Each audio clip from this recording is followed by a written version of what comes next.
ইচ্ছে থাকলেই উপায় হয়। একদিন একটি কাক তৃষ্ণার্ত হয়ে পড়ল।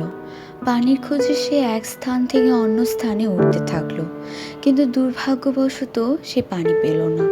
হঠাৎ খানিক দূরে সে একটি কলস খুঁজে পেল। তৎক্ষণাৎ কাকটি অনেক আশা নিয়ে কলসটির কাছে গেল। সে কলসটির ওপরে বসতেই দেখতে পেল কলসটির তলায় সামান্য পানি রয়েছে।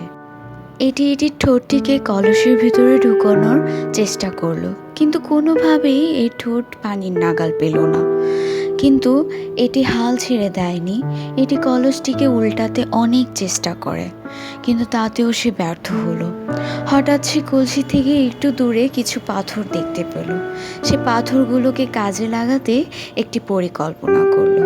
সে একে একে করে পাথরগুলোকে তুললো এবং কলসির ভিতরে সেগুলোকে ছেড়ে দিল। এভাবে করে সে একটি দুটি করে প্রচুর সংখ্যক পাথর কলসে ফেললো। এতে করে কলসের তলায় পানি সক্রিয়ভাবে উঁচু হলো। তখন কাকটি তার তৃষ্ণা নিবারণ করলো এবং জীবন রক্ষা করে সে আত্মতৃপ্তির সঙ্গে উড়ে গেল। তো বন্ধুরা, এটি ছিল আমাদের আজকের গল্প। আমরা এই গল্পের মাধ্যমে জানতে পারলাম আমাদের সদিচ্ছা ও দৃঢ় সংকল্প থাকলে যে কোনো কিছু অর্জন করা সম্ভব। কাকটি তার ধৈর্য ও বুদ্ধিমত্তা ব্যবহার করে কলসিটিতে পাথর ঢুকিয়ে দিলে যাতে পানি বের হতে পারে, সে তার আশা ছাড়ল না এবং ধৈর্য সহকারে তার কাজ সম্পন্ন করলো।